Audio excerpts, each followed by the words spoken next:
નમસ્કાર મિત્રો અગાઉના લેક્ચરમાં આપણે ઇંગ્લિશ ગ્રામરની અંદર કંજક્શન વિશે અભ્યાસ કર્યો છે કે કંજક્શનનો ઉપયોગ ક્યાં થાય છે, કયા વાક્યોમાં કયા કયા સંયોજકોનો ઉપયોગ થતો હોય છે તેના વિશે અભ્યાસ કર્યો હતો. કંજક્શન એટલે સંયોજકો. અને આગળના લેક્ચરમાં આપણે આઇધર ઓર વિશે અભ્યાસ કરી લીધો છે. તો આજના આ લેક્ચરમાં આપણે નાઇધર નોર વિશે અભ્યાસ કરીશું.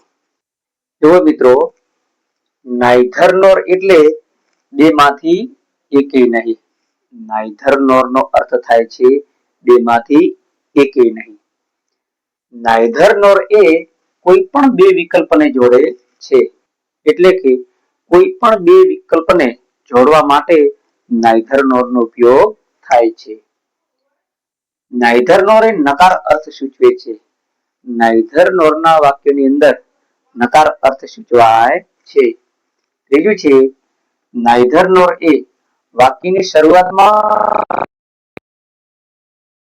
જો મિત્રો જેવી રીતે આઇધર ઓર નો ઉપયોગ થતો હતો તેવી જ રીતે નાઇધર નોર નો ઉપયોગ થાય છે. પરંતુ આઇધર ઓર એ હકાર વાક્યમાં વપરાતા હતા. અહીં નકાર વાક્યમાં નાઇધર નોર નો ઉપયોગ થાય છે. તો મિત્રો જ્યારે વાક્યની શરૂઆતમાં સરખું આવતું હોય ત્યારે નાઇધર નોર નો ઉપયોગ એ આઇધર ઓર ના ઉપયોગની જેમ જ વાક્યની વચ્ચે આવે છે. એટલે કે જ્યારે કોઈ પણ બે વાક્ય આપેલા હોય અને તે બંને વાક્યોમાં વાક્યની શરૂઆતમાં સરખું એટલે કે કોમન આવતો હોય તો ત્યારે નાઇધર નોર નો ઉપયોગ તે વાક્યની વચ્ચે થાય છે.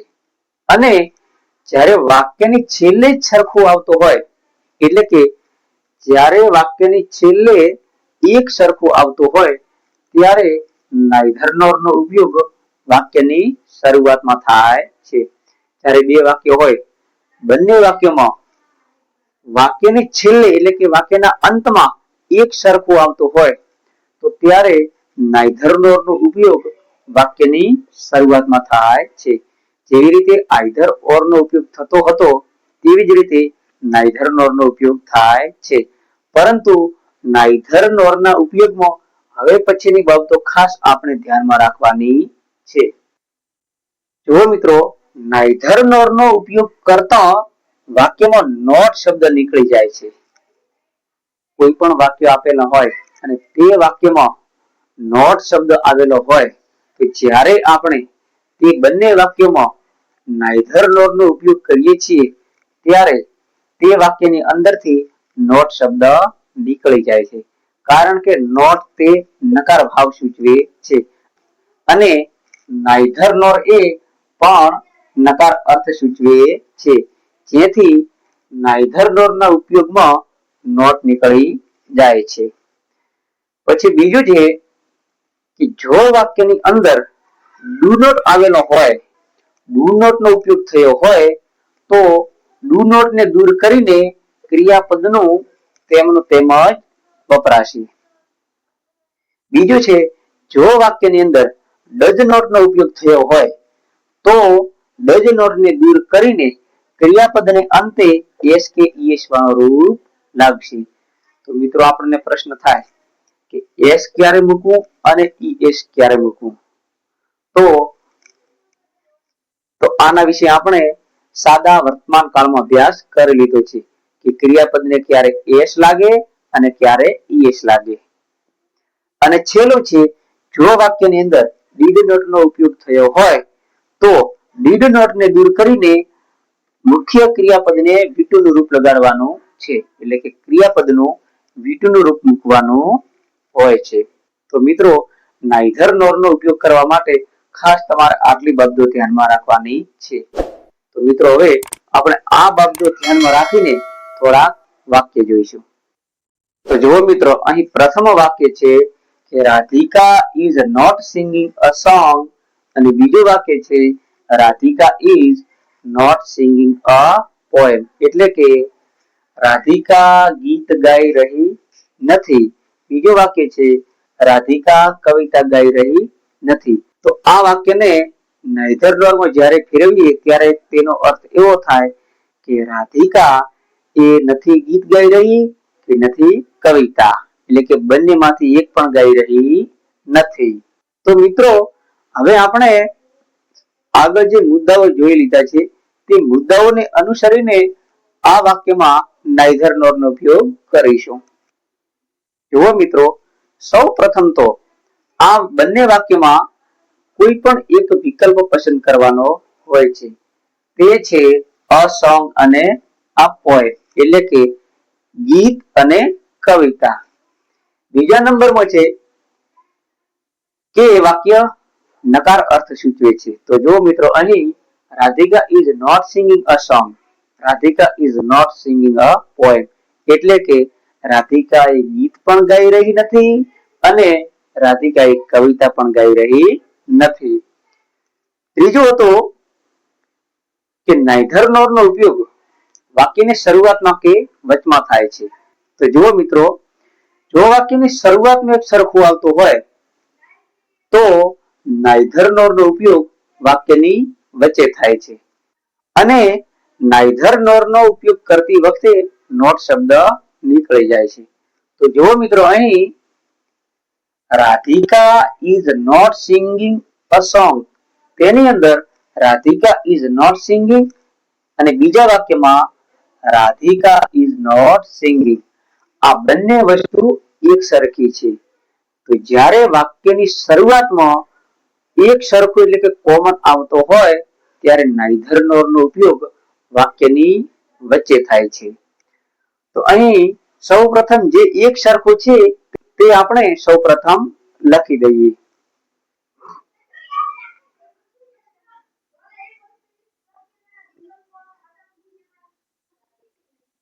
રાધિકા ઇઝ, પછી આપણે નોટ લખવાનો નથી, કારણ કે નાઇધર નોર એ નકાર અર્થ સૂચવે છે, જેથી નોટ આપણે લખવાનો નથી.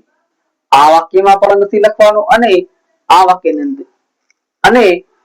વાક્યની અંદરથી પણ નોટ લખવાનો નથી. એટલે કે રાધિકા ઇઝ સિંગિંગ. હવે જે બંને વાક્યમાં એક સરખું હતું તેટલું આપણે લખી લીધું. હવે નાઇધર લખીશું. નાઇધર લખ્યા પછી જે પ્રથમ વાક્યમાં એક સરખું નથી તે લખીશું, તે છે a song. Neither a song, પછી નોર લખીશું. નોર, નોર લખ્યા પછી જે બીજા વાક્યમાં એક સરખું નથી તે લખીશું, તે છે અ પોએમ.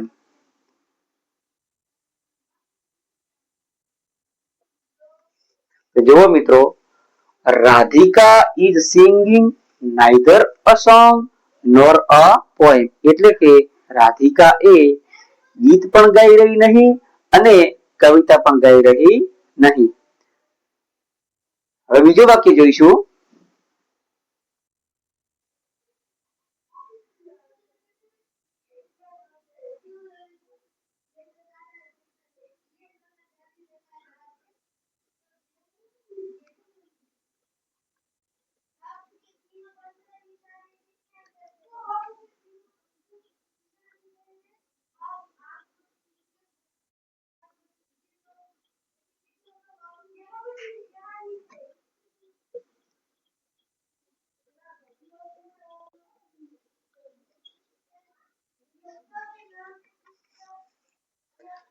જો મિત્રો હવે બીજું વાક્ય જોઈશું કે Radhika is not singing a song અને બીજું વાક્ય છે Madhuri is not singing a song. જો મિત્રો, અહીં આ વાક્યમાં વાક્યની છેલ્લે છેલ્લે સરખું આવેલું છે.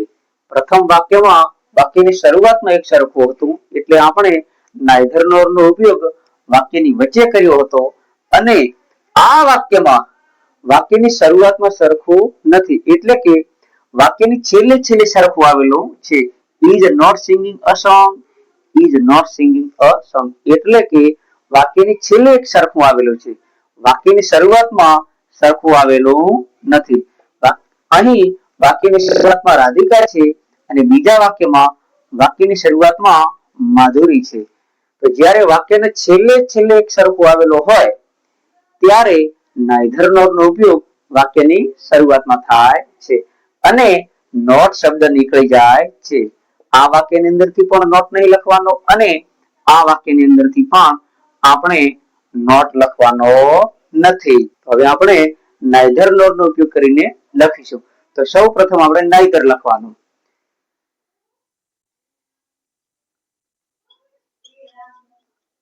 neither લખ્યા પછી ટપકા છે. ટપકાની જગ્યાએ આપણે જે બંને વાક્યમાં જે એક સરખું નથી તેમાં સૌપ્રથમ પ્રથમ વાક્યની અંદર એક સરખું નથી તે લખવાનું. તે છે રાધિકા.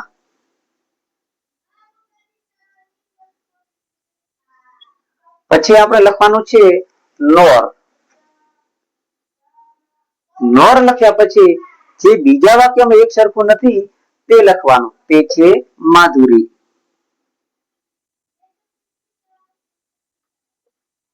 આટલું લખ્યા પછી આપણે not લખવાનો નથી કારણ કે neither nor નો અર્થ નકાર અર્થ સૂચવે છે.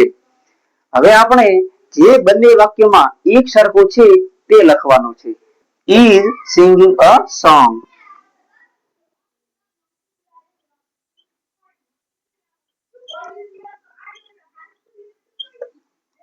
જો મિત્રો neither Radhika nor Madhuri is singing a song એટલે કે રાધિકા કે માધુરી એકેય ગીત ગાઈ રહી નથી. તો મિત્રો હવે આપણે do does અને did ના વાક્ય જોઈશું. જુઓ મિત્રો આ વાક્યની અંદર Nikita does not make tea અને બીજો વાક્ય છે she does not make coffee એટલે કે નિકિતા ચા બનાવી રહી નહીં. બીજું વાક્ય છે તેણી કોફી પણ બનાવી રહી નથી. તો સૌપ્રથમ મિત્રો અહીં જુઓ વાક્યની શરૂઆતમાં એક સરખું આવેલો છે. Nikita does not make tea અને બીજા વાક્યમાં છે she does not make coffee એટલે કે અહીં નિકિતા does not make અને બીજા વાક્યમાં she does not make. અહીં she છે તે નિકિતા માટે વપરાયેલું છે તેથી અહીં આપણે નિકિતા જ સમજવાનું છે અને વાક્યને છેલ્લે અહીં ટી છે અને બીજા વાક્યમાં કોફી છે એટલે કે વાક્યની શરૂઆતમાં જો એક સરખું આવેલું હોય તો neither nor નો ઉપયોગ વાક્યની વચ્ચે થાય છે અને બીજું અહીં does not નો ઉપયોગ થયો છે. તો જ્યારે વાક્યની અંદર does not નો ઉપયોગ થયો હોય તો આપણે does not લખવાનું નથી. જેવી રીતે not નો ઉપયોગ નતા કરતા તેવી રીતે અહીં does not નો ઉપયોગ પણ નથી કરવાનો. પરંતુ જો વાક્યની અંદર does આપેલો હોય તો મૂળ ક્રિયાપદ એટલે કે મુખ્ય ક્રિયાપદને s કે es વાળું રૂપ લાગે છે. હવે મિત્રો આપણને પ્રશ્ન થાય કે s ક્યારે મૂકવો અને es ક્યારે મૂકવો. તો આના વિશે આપણે સાદા વર્તમાન કાળમાં શીખી ગયા છીએ. તો હવે આપણે તેનું વાક્ય બનાવીએ.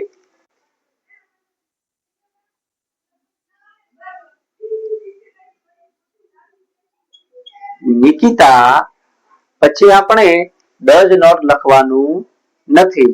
પછી આપણે ડાયરેક્ટ આવશે make. make નો s કે es વાળું રૂપ લખવાનું છે એટલે કે makes.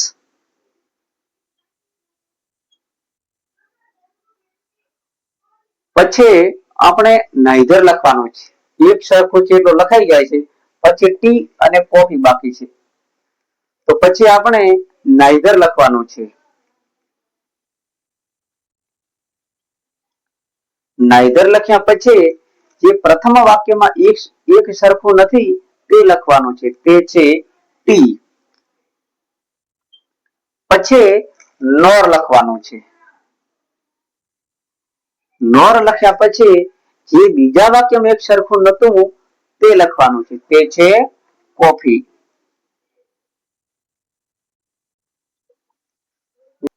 જુઓ મિત્રો Nikita makes neither tea nor coffee. બીજું વાક્ય જોઈએ. Kuldeep did not fly a kite. અને બીજું વાક્ય છે Jaydeep did not fly a kite. તો આ વાક્યની અંદર did not નો ઉપયોગ થયો છે. જો મિત્રો અહીં પ્રથમ વાક્યમાં did not fly a kite અને બીજા વાક્યમાં did not fly a kite તે બંને એક સરખું છે એટલે કે કોમન છે અને વાક્યની શરૂઆતમાં એક સરખો નથી. પ્રથમ વાક્યમાં કુલદીપ છે અને બીજા વાક્યના અંતે એટલે કે વાક્યને છેલ્લે એક સરખું આવતો હોય તો neither nor નો ઉપયોગ વાક્યની શરૂઆતમાં થાય છે. તો સૌપ્રથમ તો આપણે neither લખ્યા પછી જે પ્રથમ વાક્યમાં એક સરખો નથી તે લખવાનો છે. તે છે કુલદીપ. neither કુલદીપ પછી nor લખવાનું છે. nor પછી જે બીજા વાક્યમાં એક સરખો નથી તે લખવાનું છે. તે છે જયદીપ.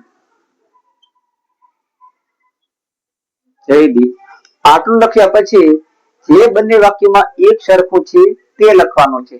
પરંતુ અહીં આપણે did not લખવાનું નથી. તેવી જ રીતે આ વાક્યમાં પણ did not લખવાનું નથી. પછી આવે છે fly જે ક્રિયાપદનું મૂળ રૂપ છે. તો અહીં આપણે જ્યારે did not નો ઉપયોગ થયો હોય ત્યારે ક્રિયાપદનું V2 વાળું રૂપ લખવાનું છે. એટલે કે fly નો થશે flew.